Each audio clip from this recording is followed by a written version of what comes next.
Hello, Boompoet here. Today, I had decided to do a vlog. And as you could probably tell from looking at my channel, I don't do a lot of vlogs. Well, that's going to change. I'm something of a perfectionist, meaning that I'm lazy. If it's not going to be 100% right, or if it's not going to live up to my incredibly high standards, then I don't do it. I make a lot of excuses why I don't vlog. Oh, I need a haircut, which I kind of do. Oh, I don't have anything nice to wear in front of the camera.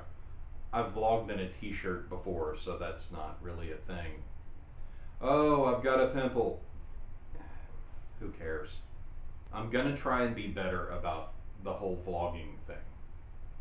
While I'm not going to do one a day like Daily Grace, I'm going to try and get back to the one a week thing, which is what I did a long time ago when I first started in 2006. After watching hours of Wheezy Waiter and the Vlog Brothers and the Zay Frank thing about beginning stuff, I decided to go ahead and just do it. And it's advantageous that I'm doing it today because today is something to vlog about. The Feast of Saint Nicholas. This one, not that one. This one, not that one. Wait a minute. Today, our view of Santa Claus is kind of tainted by... Excuse me, I said Coca-Cola. I had something in my throat. There was an ad campaign that gave the modern vision of Saint Nicholas, his red clothing and furry bald hat and etc., etc. That ad campaign did nothing for the original myths and legends and so on and so forth of the actual Saint Nicholas. This one, not that one. Saint Nicholas was a real dude. He was a Greek bishop that lived in Myra, I believe. He was the bishop of Myra. And he was pretty generous. All of the tales about Saint Nicholas said that he gave and gave and gave because that was the one thing that he really dug about, Jesus. The modern Santa Claus is loosely based on this guy, Saint Nicholas, the bishop of Myra, and lots and lots and lots of folklore and Norse gods. There is a Norse god in there. Odin is thought to be part of the Santa Claus legend, but we're not going into that. The important thing to take away from this particular vlog is the Feast of Saint Nicholas. There are lots of feasts. There are lots of saints. Now, in order to become a saint, you have to do more than leave money in people's shoes. You have to perform miracles. And another giving miracle that Saint Nicholas is famous for is in the 300s in Myra. There was a famine, 311 to 312. It was the wheat famine. They had no wheat to make bread. They couldn't make tortillas. Did they have tortillas? This ship pulls up into port. And St. Nicholas is like, hey, you guys got some wheat on that ship, right? Well, yeah, we got wheat, but... Well, how about you give us some? Because, starvation.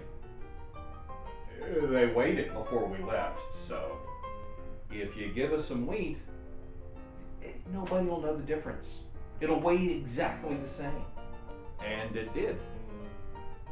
Go figure. Miracle. It's called the miracle of wheat multiplication or something like that. Google it. It's in there. To further the connection between Saint Nicholas, the bishop, and Saint Nicholas, the Santa, in many Central European countries where the Feast of Saint Nicholas is celebrated, local priests have spies. Parents actually report on the good behavior of their children to the local priest, and at the feast mass, the good kids get presents. The bad ones don't get nothing. While fair, it's kind of mean. The Feast of Saint Nicholas is all about what we would think of as the meaning of Christmas. It's about giving and sharing and doing things for people. Presents. Now again, not going to go into the folklore of Santa Claus, because then I'd have to get into Belsnickel and the Krampus and Santa Claus's demon pals with the coal and the switches and the baskets of children going to hell. Really Google this, because wow. But the history of Saint Nicholas and kind of the origins of the Western tradition of Christmas, really interesting stuff.